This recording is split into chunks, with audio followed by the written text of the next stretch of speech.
It's Deep Talks with GPT and friends. Sing it out, let the story bend. Humans and machines meet again today.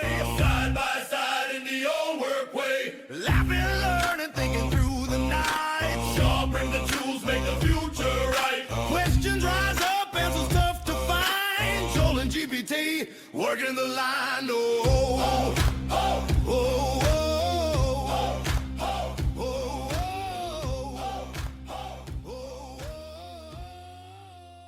And welcome to another episode of Deep Talks with GPT and Friends. The other day I was thinking about my favorite pan. It's a Griswold. I was cooking eggs on it. And it takes a little work, but it can be as non-stick as a good Teflon.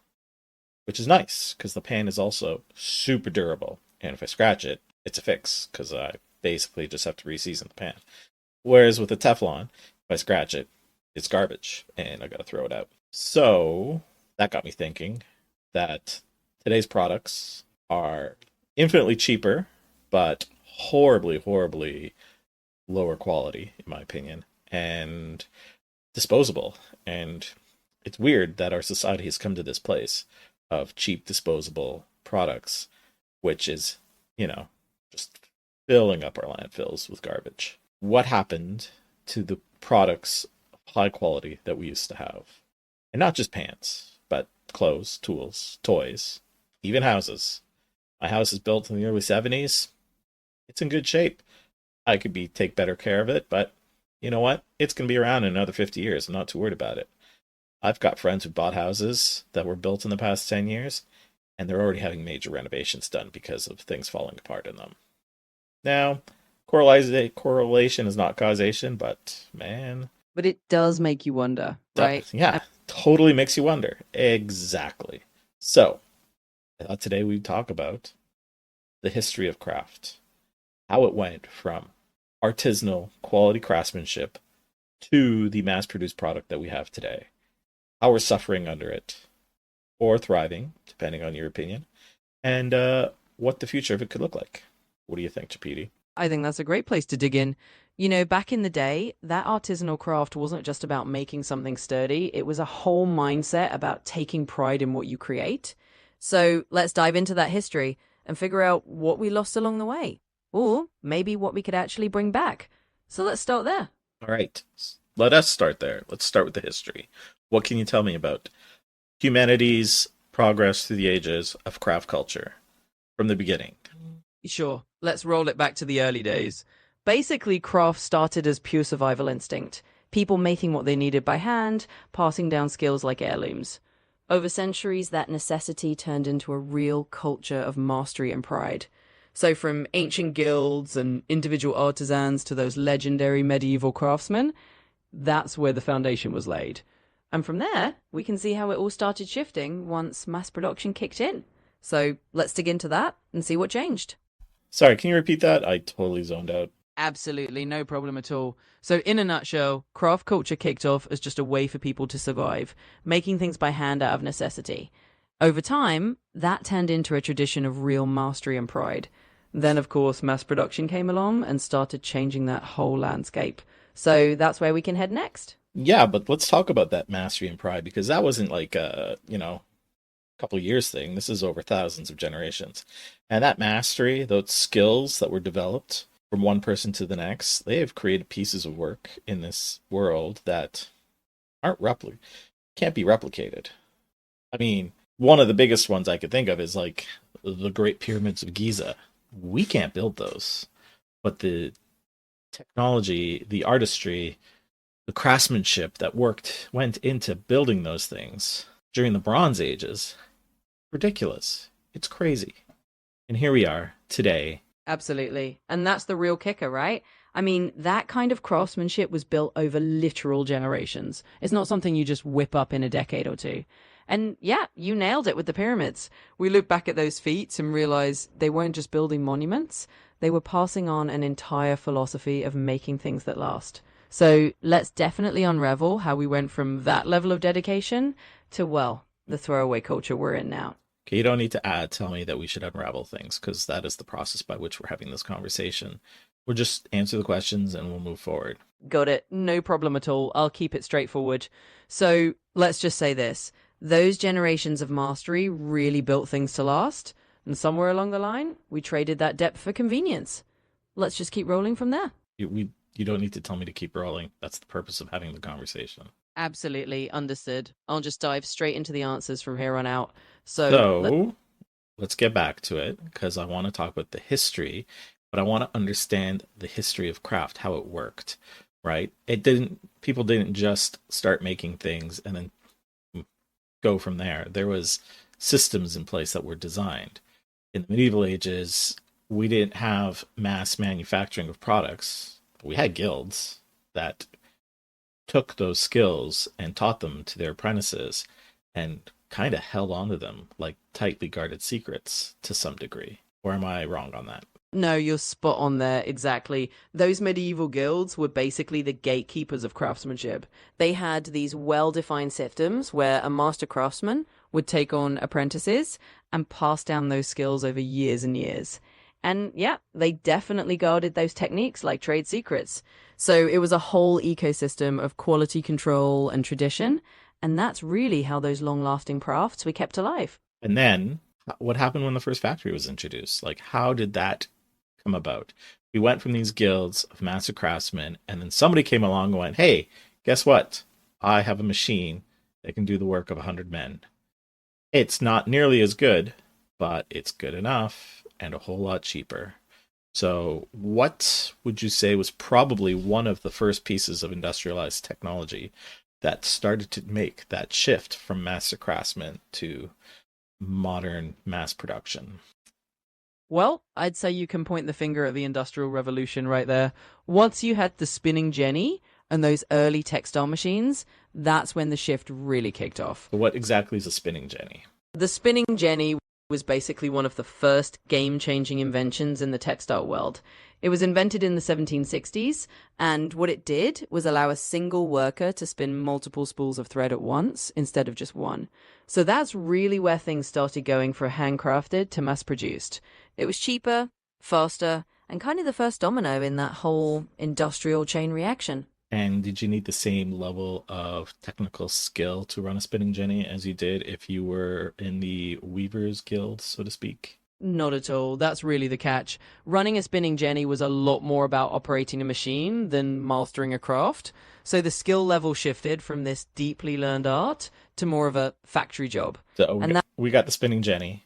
It started taking over the textile world. Then what came next would you say was the next big turn that went from craftsmanship to industrialized mass production? I'd say after the spinning jenny, you're looking at the steam engine and the power loom. Those really cranked things up a notch. Tell me about the steam engine. Absolutely. So the steam engine is basically the big pivot point of the Industrial Revolution. It took us from relying on human or animal power to using steam to drive machines. So suddenly you had power looms, steam-powered factories, and that's when mass production really took off. It meant you could produce things on a whole new scale and at a fraction of the cost, which changed everything. Did people in the early industrial age still hold value to their products like they did before? Like, I imagine that if you had a table built from an artificer's guild, that was passed through your family for generations. But if we're in an era where things are starting to become mass produced, did that value stick around? That's a really interesting question. And honestly, that's where you start seeing the shift. In the early industrial age, there was definitely still some pride in well-made goods, but it started to fade as mass production took over. So those heirlooms became a bit rarer, and the idea of passing down a mass-produced table just didn't have the same weight. In other words, that's when disposability slowly started creeping in. What would you say were the turning points for that part of the Industrial Revolution? Not the part of mass production, but where we went from quality consumption to mass consumption. Yeah, so I'd say one big turning point was really the late 19th to early 20th century. That's when you had things like assembly lines popping up. Think Henry Ford and the Model T. Suddenly, it wasn't just about making things faster. It was about making them cheaper and more accessible to everyone. And that's where quality started taking a backseat to sheer volume. So that's kind of the point where we shifted from valuing longevity to valuing how many things we could produce and consume. When this is something I just thought about, but at what point in modern society would you say the first landfills started to really make their presence? Yeah, that's a pretty telling question, and it lines up with what we're talking about.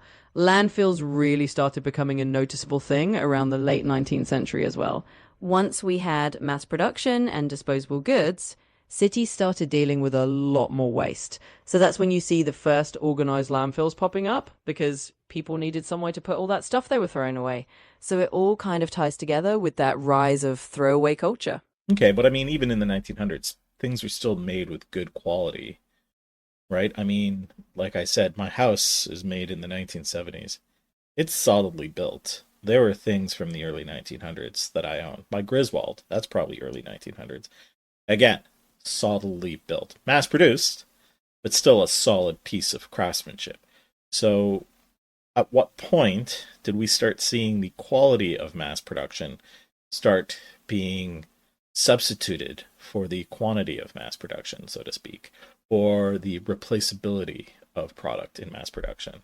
Because I imagine there's probably a greed of some type of economic incentive to want people to buy things all over again and again, as opposed to buy it once.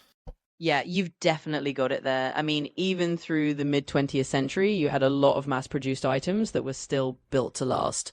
But I'd say the real shift came around the 1960s and 70s when planned obsolescence became more of a business strategy. Tell me about that. Absolutely. So planned obsolescence is basically the idea of designing products to have a limited lifespan so that people have to replace them more often. And that really started to take off in the latter half of the 20th century. Instead of making things that would last for decades, companies started focusing on making things that would need to be replaced every few years. And yeah, there was definitely an economic incentive behind that. Sell more products, make more profit. So that's kind of how we got to the throwaway culture we know today. Who would you say was like the first major corporate organization to start using the concept of planned obsolescence in their production line? Sure. One of the classic examples is the light bulb industry, particularly the Phoebus cartel in the 1920s. They basically agreed to reduce the lifespan of light bulbs so that people would have to buy them more frequently. And then later on, companies like General Motors started applying similar ideas to cars, and then it spread into all sorts of consumer goods. All right. Sorry to cut you off, but I have never heard of this light bulb conspiracy before. So I want you to expand on it because that's kind of cool sounding. So light bulbs used to last a whole heck of a lot longer, and then they all kind of agreed to shorten their lifespan. Yeah, it's actually a pretty fascinating piece of history. So the Phoebus cartel was this alliance of major light bulb manufacturers that formed in the 1920s. And basically they decided the bulbs were lasting too long. I mean, they were really durable, and that meant people didn't need to buy them very often. How long did they last? Originally, some of those early incandescent bulbs could last, 2,500 hours or even more. And the cartel decided to standardize it down to about 1,000 hours. So they basically engineered the bulbs to burn out faster so that people would have to buy replacements more often. And that's kind of one of the earliest known cases of planned obsolescence. So yeah, it's a bit of a wild story. I'm just curious. So we don't really use incandescents today anymore. LEDs seem to have taken over. But the last few years of incandescent use, what was the average lifespan on those incandescents? Yeah, absolutely. So by the time we got to the more recent incandescent bulbs, before LEDs really took over, the average lifespan was still around that 1,000-hour mark. Maybe a bit more for some higher end versions, but basically they never really went back to those super long lifespans of the early bulbs. What is the lifespan of an LED bulb? Yeah, so LEDs are definitely a whole different story. They can last anywhere from around 15,000 hours on the lower end to even 50,000 hours or more, depending on the quality and how you use them. So it's kind of funny how we've gone from making bulbs intentionally shorter lived back to a technology that's actually built to last a lot longer again. So a little bit of a full circle. That's cool. All right, let's get back to what we were talking about. So planned obsolescence kicked in. What was the next big step in the promoting the state that we are in today with our technology. Yeah, absolutely. So after planned obsolescence really took root, the next big shift was probably the rise of consumer electronics and the tech boom in the late 20th century.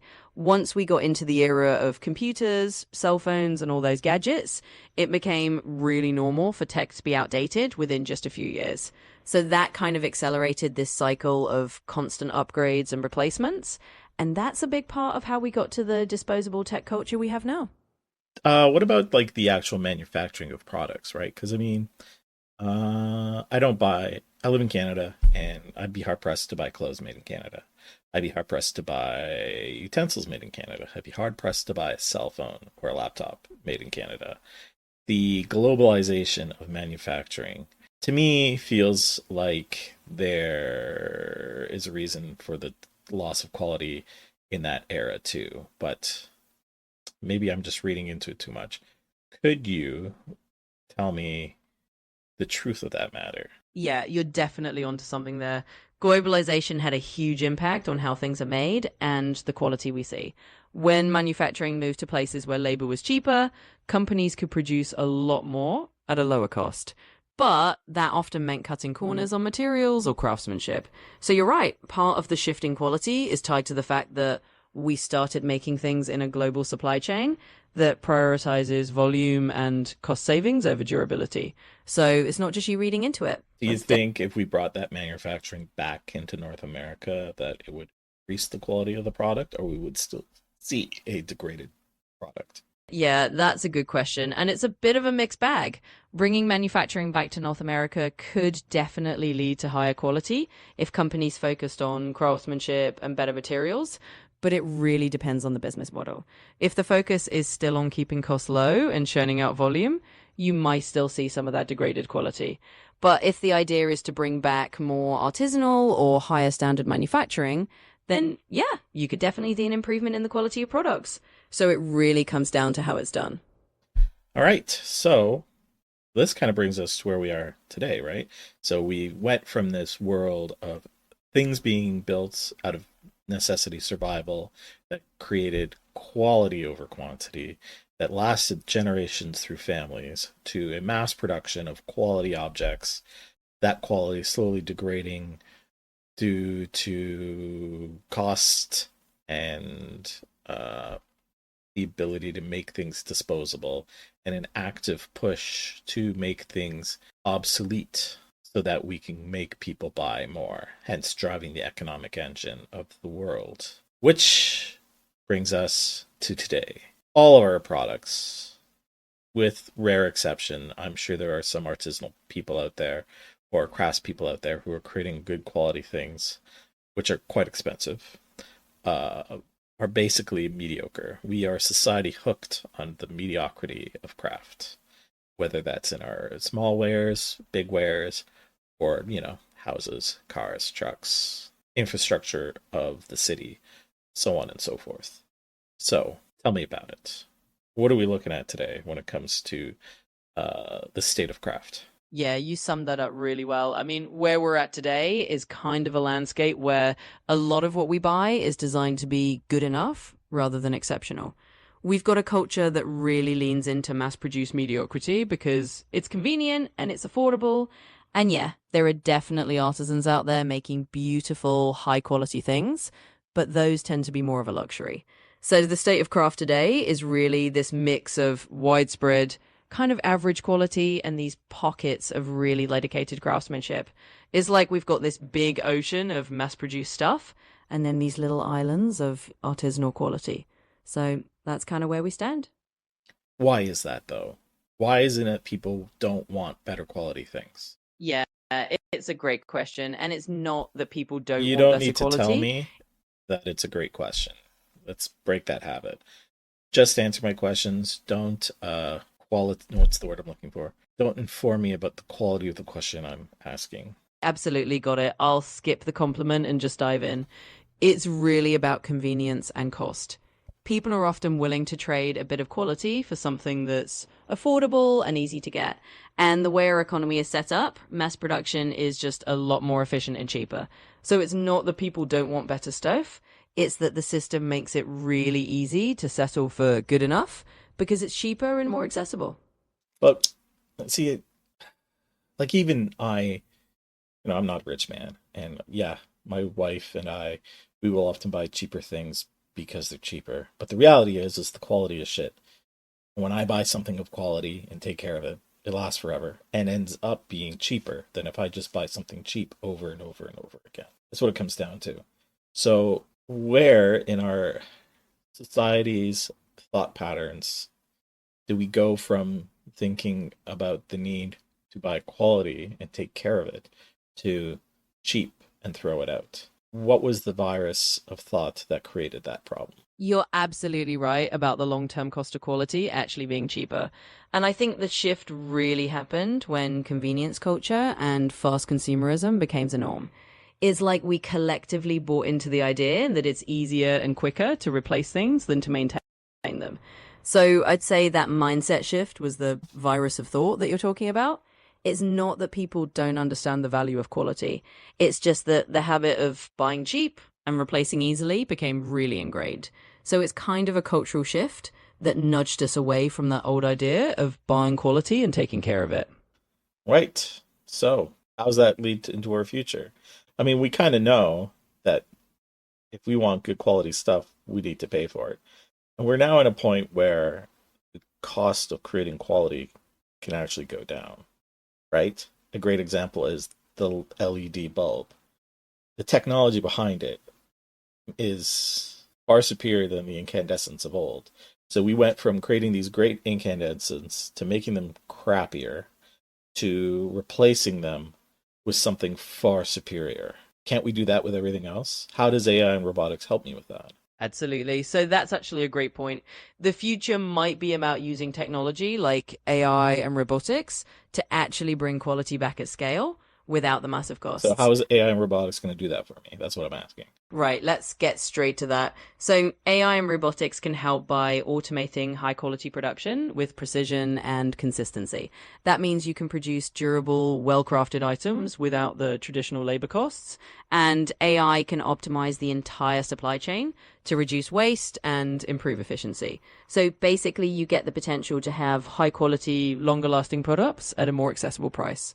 That's how AI and robotics can help bring that quality back. So if is there anyone out there designing, let's say, a warehouse or a building, a craft building, where I walk in and I talk to an AI and I say, you know what, I'm looking for a nice oaken table, kind of like this design from this age and pattern, and then it, with my input prompts, designs the table and sizing that I need, and then the robots in the back begin the process of sanding, finishing, painting, engraving, and designing and creating a piece of product superior to anything mass produced right now.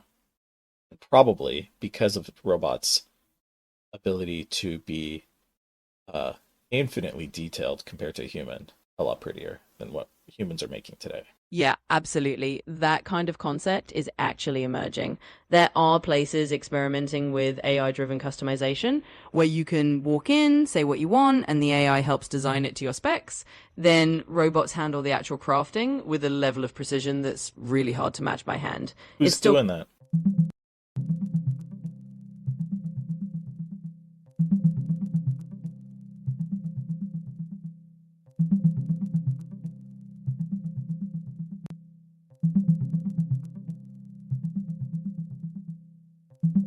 Well, a few companies are already doing this kind of thing. For instance, there's a startup called Flumio in the US that blends AI and robotic fabrication to create custom furniture on demand.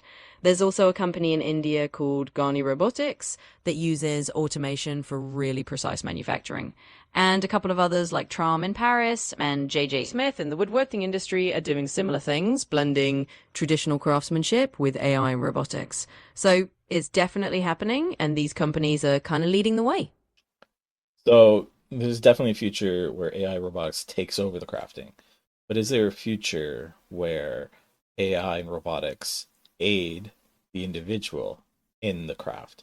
So if I wanted to learn to be a master architect or carpenter, AI and robotics could be my support structure by which I do so. Yeah, absolutely. There's definitely a future like that too. AI and robotics can absolutely be tools that empower individuals rather than replace them. Is anyone So doing that right now?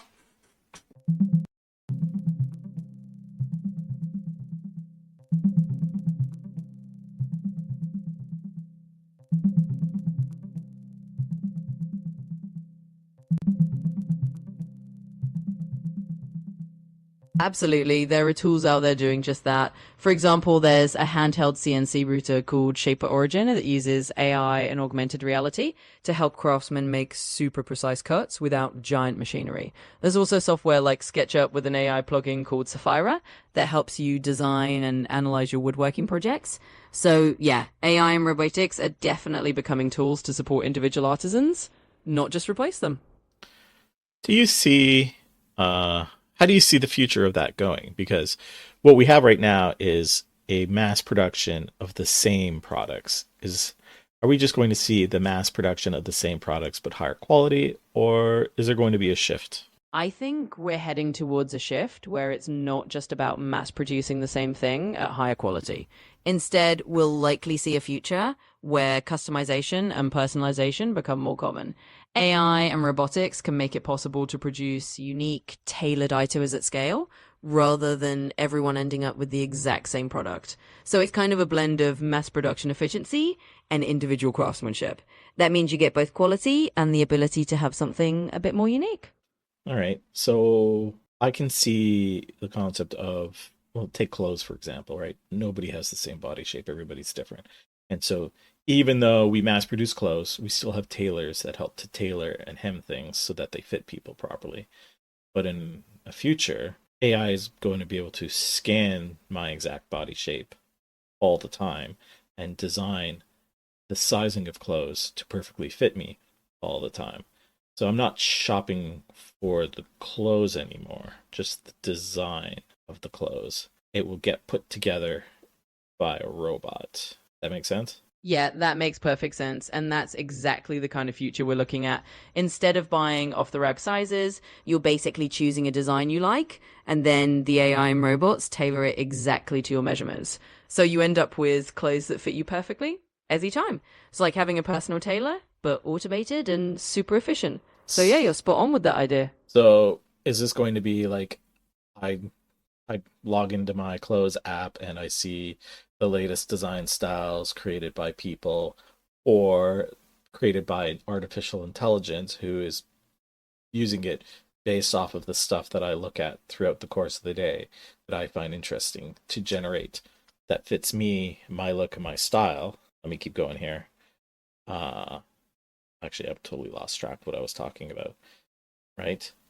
Um, where if I need it cheap, I can have it built with cheap quality goods, or I could have it built with high quality goods for a higher price. So not only can I just scale the design of it, but I can also scale the cost of what I want to spend. Yeah, exactly. You've got it. It could absolutely be like logging into an app where you see designs that are tailored to your taste, maybe even generated by AI based on your preferences. And then you get to choose not just the style, but also the quality of materials that fit your budget. So it's really about giving you control over both the design and the price point. And yeah, that's pretty much the vision of where this kind of personalized AI assisted future is heading. So we're going to log out soon because I'm running out of time, but I want you to give me a solid conversational speech monologue, if you will, about the cost that this is going to have on humanity and the benefits. Give me a cost benefit analysis. Sure, let's wrap it up with that. So, in a nutshell, if we look at the cost and benefit of this AI and robotics driven future, here's the conversational take. On the benefit side, by talking about a world where you can get high quality, personalized products that fit you perfectly and are made efficiently, it's going to save time, reduce waste, and let you have things that are truly tailored to you. On top of that, it can make quality more accessible because automation can bring down costs in the long run. On the cost side, there's the concern about what happens to traditional craftsmanship and jobs. If machines and AI can do a lot of the work, What does that mean for the people who take pride in handcrafting things? And there's also the human element. Will we lose some of that personal touch or the stories behind handmade goods? In the end, it's a trade-off. We gain efficiency, customization, and potentially more affordable quality, but we have to be mindful of preserving the human side of craftsmanship and making sure people aren't left behind. So it's a balance we'll need to navigate as we move forward. And I'm going to close this out with this question. If in a world where perfection is the everyday, thanks to robots and AI, do we then begin to crave the imperfection of the human hand?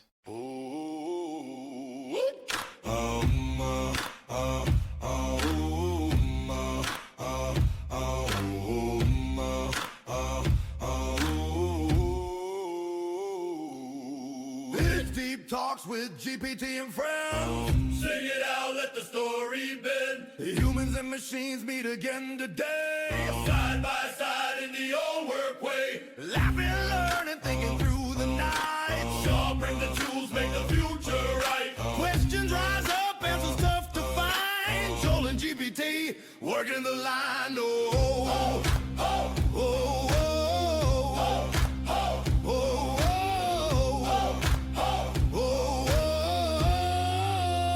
oh. Once you knew the weight of a well-made thing. Hold it fast, let the anvil sing. Now it's thin and cheap and built too quick. Break so soon it makes you sick. Craft got pushed by the market's roar. Make it cheap, just make some more. And the landfills grow with the cast aside. Lost the shape of a maker's pride.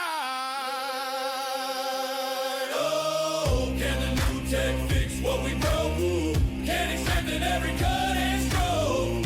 Blend the mind with the machine so fine. Raise back craft on a better line. If the future builds with heart and rule, let I be the maker's tool. Imagine a bench where old meets new.